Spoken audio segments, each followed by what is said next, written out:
Welcome to The Secrets of Success. By following the proven techniques of the guests who appear on this series, you'll learn that even successful people run into detours and failures, and how you can apply their success techniques to change your life. You're now listening to the most unique show on radio, the show dedicated to making you a success. If you want to succeed, turn business into a game, says our guest, Darren Dahl. Darren, thanks for being with us today.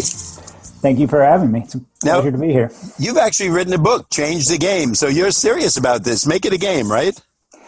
I have, and it's important to point out that my co-author with the book is named Jack Stack, and he has written a book prior to that called The Great Game of Business. And this system that we're talking about that equates to a game has been used successfully in Jack's business for now close to 40 years. But there's also hundreds, maybe potentially even thousands of people that have read his book and embraced the same idea, which is, why not treat business like a game where you get people, your employees, to be the players in it and give them every opportunity to win and to share in those rewards when you do win, and have it not just be a spectator sport. It's funny, we do this in grammar school, high school, even into college to some degree. And then when we get into business, we kind of stop and say, okay, now you have to be miserable. This is work. This isn't fun. You're not going to learn anything. We're going to try to torture you as much as we can. Yeah. Now, you talk about the words you use very often are openness and inclusiveness. How open and inclusive does a boss want to be? And I don't mean to be silly about things, but when people know too much, is that dangerous? Can that lead to problems on the other side of things? Well, that's actually a pretty common question. And I think that when it comes to the idea of openness and transparency, sometimes I think we tend to think that people can't handle the information. And so that we need to dumb it down for them, that, our frontline employees, they don't know what the financials are, so they don't need to know that. But I think one of the important things, and when we talk about openness and transparency, we don't mean sharing salaries. And I think that's a hang up for a lot of people. So if you think about it more of, again, if business is a game, so a lot of people, when it comes to business, I think I would have counted myself along these lines at one point, where you hear things like accounting terms and numbers and things, and you start shaking and get all nervous, like, I that stuff sounds too hard for me. And yet, if you give somebody a game, and I'm probably dating myself a little bit here, I don't know if people still play Monopoly, but I think it's the kind of game where you handle a fistful of dollars and it comes so naturally. People just, it's such a natural thing to play and understand how you're winning by counting how much money you're making and as far as rents and all that. So why don't we give credit to our employees and let them have more information? It's interesting, as another example, the founder of Netflix, or co-founder of Netflix, Reed Hastings, has a new book out as well. And he dedicates a whole chapter to this idea, and to my co-author, Jack Stack, about how Netflix has embraced transparency and the idea of not keeping any secrets at all from its employees.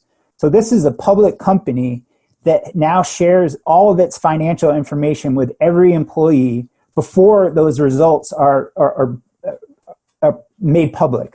So in other words, people could take that information and trade on it or share it with people, but Netflix trusts them. It says, you know what, we believe that people do want to make a difference with this information. And if we teach them, and I think that's another aspect of the openness and inclusiveness, especially when it comes to things like financial information, is I think you can give somebody who's never seen a profit and loss statement or a balance sheet and just hand it over to them and say, look, here, we're open book, here's this information. But if you don't teach them what that means, and that's where we get into some of the principles of what we consider any kind of game. You need to know and teach the rules. And I think that when we talk about that means knowing and teaching people the financials and what makes a business run. That's a great point. I'm glad you brought it up.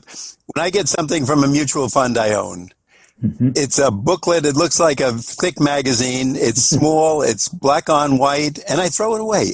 Yep. Because I'm intimidated, and I have a master's in business and a law degree, and I'm intimidated. But am I going to understand that at the end of it, are they playing with numbers so everything is going to look peachy, and then next week they go bankrupt? But teaching them, I think, is a great point. But like you say, there are rules, and I think you say there are 3 fundamentals or keys to successfully playing this game in your book. So can you tell us what those are? Because we got to know them. Sure. So, well, again, if we start with knowing and teaching the rules, and just to emphasize what you're saying, I think that that's one of those barriers that so many of us face in our, not only professional lives but personal. I mean, when we look at personal debt, the problem that we've got these days, and the number of especially young people who are taking on massive amounts of debt, do they really know the rules when it comes to what they're doing? Like, even if it's taking on a student loan to go to college. Well, if we get back to our business example, it's how do you teach people to understand the difference between sales and profit? That's kind of a amazing thing you hear often, time and time again. I think even people in the media mix these things up of like, well, sales does not equal profit. And we actually have done a lot of surveys of companies to find out, when you ask your employees what they think. So if you gave them the equivalent of $1 in sales, how much of that stays with the company as profit, or how much of that ends up in the owner's pockets? And employees are so often so wildly off. They think that their business is making 60, 70% profit. And it's, the truth is most businesses are in that 10 to 15% or lower, especially these days. So again, teaching people what game they're in is really important. And then it's keeping score. And that's where then the second part of that financials of how are we doing? Are we making money? I mean, I think that it's another one of the interesting aspects of the time we live in, that profit has become sort of a loaded term. I don't know if you agree with this, but I think there are times when people think, well, if that business is profitable, they're taking advantage of somebody. They're doing something wrong in order to get profit. But that is financial sustainability. That profit is what pays people's salary. That's what can give them a bonus or invest in new equipment or new things to expand the job. So I think it's, again, how do you keep score? It is looking at your financials to see how you're doing. And then the last part is actually, just like in any game, what's in it for me? I think we've begun to treat, there's a lot of controversy right now, obviously, about wage gaps and how much people make, how much CEOs make compared to their frontline employees. And those are huge problems. But it is also, another problem is profit sharing or equity ownership, because the wealth gap is what's really substantial in our country. And that speaks to the subtitle of our book, Saving the American Dream by Closing the Gap Between the Have and the Have-Nots. And the thing that really separates the haves from the have-nots is that ability to build wealth through business ownership. So why don't we have more employees that have that kind of a stake in their business, just like they would in that Monopoly game, to be able to share in those rewards that they actually have been the ones that helped create? Darren, just listening to you, I want to know your address so I can send you my resume and see if you'll hire me, because not only does it sound like fun, but I'm going to make some money there. That's what I'm thinking. So, yeah. Well, thanks for bringing that up, because it's a really fascinating story that's behind this, and we tell it in a different version in our book, Jack and I, but in Jack's original book as well. What the story started with a factory in the Midwest that was going to be closed in the 1983 recession, which you may or may not remember, but that one was a really bad one as well. And that was when Jack, who was the manager of that facility, led a buyout where they bought it from their big corporate parent. And then that's when he realized, I can't run this. I've been taught my entire career how to make great products, but no one's ever taught me how to make a great company. And he then realized it's not just me, that if I'm the CEO, that can do this, it's everybody. So treating it like a game was almost a trick or a hack to get everybody involved from the front line all the way up to saving their business. And at that time, there was 100 people working at that factory, and they saved those jobs. Well, fast forward to today, those people are now retiring. And guess what? A lot of them never finished high school, or at best, got a equivalency. Very few had college degrees. This was the factory remanufactured combine engines. So think about like a farm tractor when its engine dies out. These guys would get those from the field and with their hands get in there, clean these things up and resell them.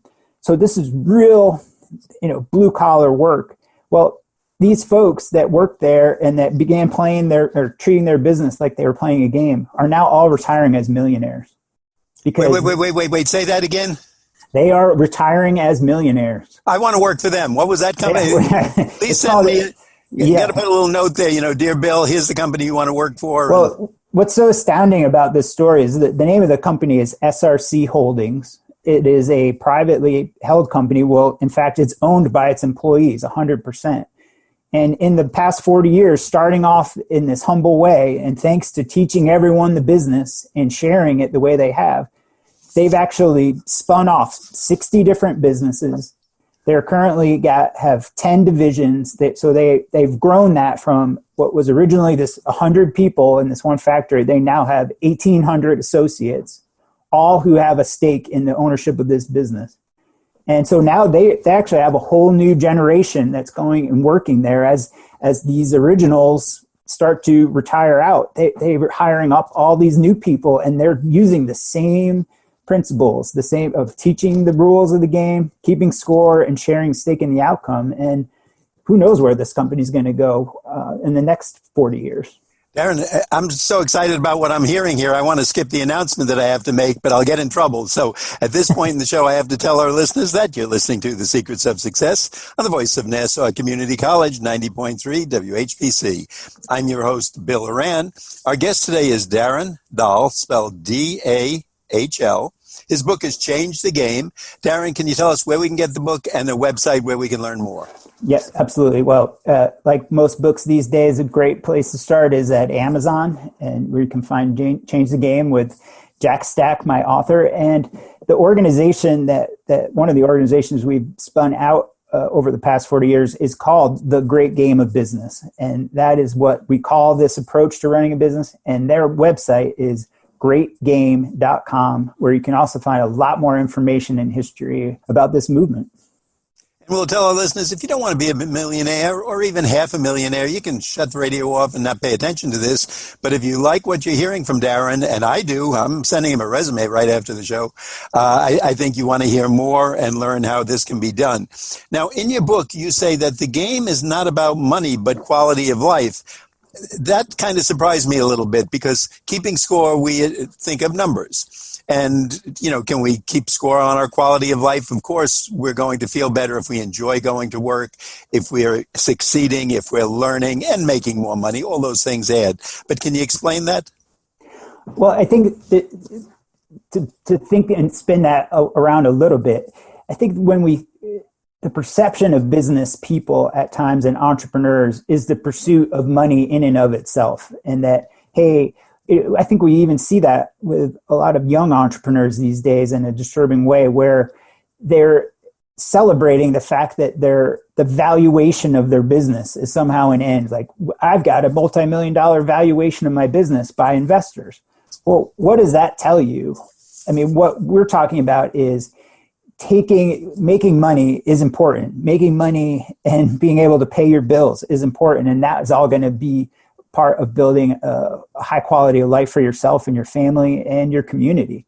So I think what we're talking about is, how do you by teaching people how you make money and doing it in a way that, we've seen a lot of things in the news in the past year about the CEO roundtable and how they're kind of trying to spin the notion of moving away from, or moving to, a shareholder capital model, where it's not just profits you're worried about stakeholders and community members and all that. Well, I think any good business person understands those principles already. If you're not taking care of your people, if you're not taking care of your community, you're not going to do well in business.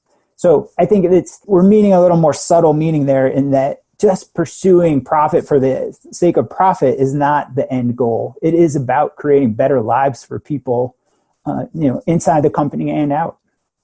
Now, Darren, what about, we all have some bad times in life, and whether it's the competitor opens up across the street and he's selling carpets cheaper or legal services cheaper, does this present a problem? Because, the executives always get out there and even in worse times, they come out, how's everybody today? And they tell us how great things are, and we're looking a little strangely at them. Is this difficult in this type of setup to be so open, and does that scare the workers, or do they just get behind it even more?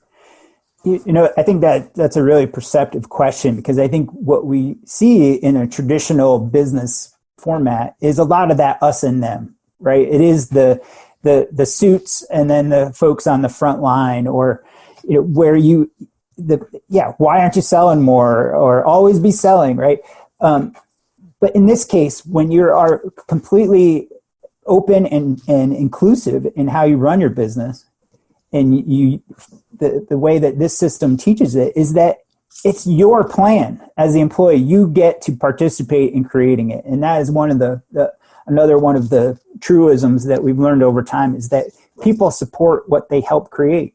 So if it's your plan and it's you actually have an equity stake in your company, what you then can trigger is something that we don't see a lot. I mean, you rightfully pointed out earlier that work, we all have jobs and kind of dread the Monday morning going into work and stuff. Well, what if it is your company? Or, I think a lot of business owners have this dream somehow of, man, if only my employees knew what I knew and acted the way I did, everything would be so much better.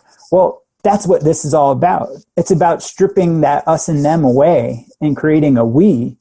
And then when you can do that, and you bring up a scenario like a competition, or, hey, how about a pandemic that's wrecking the economy? It's like, what do you create then? Well, you get emotion. And I think that is something else that we sometimes overlook, the power of emotion, especially like the competitive juices that a lot of us have, that we playing games or sports. It's like, no, that's a universal thing that we all share. We like to win. We don't like to lose. So if we're facing a new kind of threat or competition, like how do you trigger people to be like, let's do better? How do we get better than them? And actually what we've seen time and time again with companies that have embraced this is the owner is often, when right before, like, say they open the books and tell the truth. And we've seen this a lot even during the pandemic, where owners have had to kind of confront a reality with their employees. And a lot of them are sweating, can't sleep at night. They're worried about layoffs and what's going to happen. Well, like time and time again, as soon as they share the truth and give people the facts, people want to help. They want to rally. I mean, it's kind of the flip side of showing up to work and seeing that the door is closed and it just says out of business. And then you're like, wow, if I had only known we were in such trouble, I would have done something different. I would have tried to help. And again, I think it's this idea that we want to protect employees somehow from the truth of what their job is and how they can make a difference. Getting back to even just the comment that Reed Hastings made in his book that I found so powerful, is that he was having a debate with another business owner about this. And the business owner said, I see my job as to put an umbrella over my employees' heads and protect them from everything that doesn't have to do with their job, because that's what they really like to do. And Reed Hastings in response said, I throw away the umbrella. I want my employees to get wet. I want them to know what's happening. And I think that there's something really powerful about that analogy. Darren, I'm enjoying this. And again, I think our audience is writing down this information, because I think you won us over when you said how many millionaires you created in a blue-collar factory and a working-class town. But at this point in the show, once again, I want our listeners to know that you're listening to The Secrets of Success on the voice of Nassau Community College, 90.3 WHPC. I'm Bill Horan, but the important person you're listening to is Darren Dahl, spelled D-A-H-L. His book has changed the game, and Darren's going to tell us where we can get it and the website where we can learn more. Great place to get this book is Amazon, like all other best-selling books. And A great website and resource for you is greatgame.com, which tells a lot about this movement behind open and inclusive running of business and how you can get involved in that movement. Now, by the way, do you find does this work? I mean, you talked about large scale businesses, et cetera, but how about a 10-person doctor's office or maybe a 40-person restaurant that is local? Does it work with the small as well as the large? Yeah. In fact, sometimes it works better, or it's easier to get started, especially if you're trying to, it's been our experience that a lot of companies have to change, right? This represents a pretty big change. They have to change their game, right? But when you're a smaller organization, it actually often is much easier to make that shift. With a startup business or something, they tend to already be thinking hey, everyone, we have no secrets here. The financials and things are out there for everybody. But we actually have some really interesting case studies of, again, an optometrist who embraced this. And, he at first, the nurses and folks that worked with him, like, why do we need to know this? We just need to take care of our patients. But there's almost, when he did share it with them and teach them and taught them the rules, taught them how to keep score, and gave them a stake in the outcome, and as far as like a profit sharing plan, it all of a sudden became their business. It's such a difference in how you think about it. Oh wow, this optometrist, he's driving around in his fancy car, and look, he's just piling all this money in his bank. Well, all of a sudden that's taken away. And you get to see, like, well, he's not making as much as we thought, or we can see what the profits in this business are. But now, wow, he's willing, he trusts me. He's sharing this information with me. And this is how we can help grow and, how we can make more money and how we can be part of this. So, it's building on that, I would say that's why this system, running a business this way, does not work for the business owner who has things to hide, who is running a lot of personal expenses through the business that they'd be embarrassed for their employees to find out, about the condos or maybe even a plane or something like that. And so that's typically... So organized crime may not want to follow your system. Yeah, that's right. Okay, we'll scratch that market. Well, it's interesting that, and I'm not, it made me think of another kind of large scale organization. And, when we think of the power of unions and things, like, man, what if unions embraced this more and really shared with their people? Because in a lot of ways, unions are often run just like a big corporation is run, where it's a few people at the top have the information. I think that we have such an opportunity, when you have big change like we're undergoing in our society today. I think people are a lot more willing to shift and try something new or to see it differently. And our hope is really that this is one of those times that people need to know more, but we also need to teach them what this stuff means so they can make better choices in their own lives. Do the executives resent this a little bit, almost that it may take away some of their power, or especially if their workers are making $1 million? Now, in theory, they should be making X dollars more, but does that almost take away some of their, I'm the boss and you better listen to me? Well, I think there's a little bit of that. If you're in your business for your ego, then this might not work.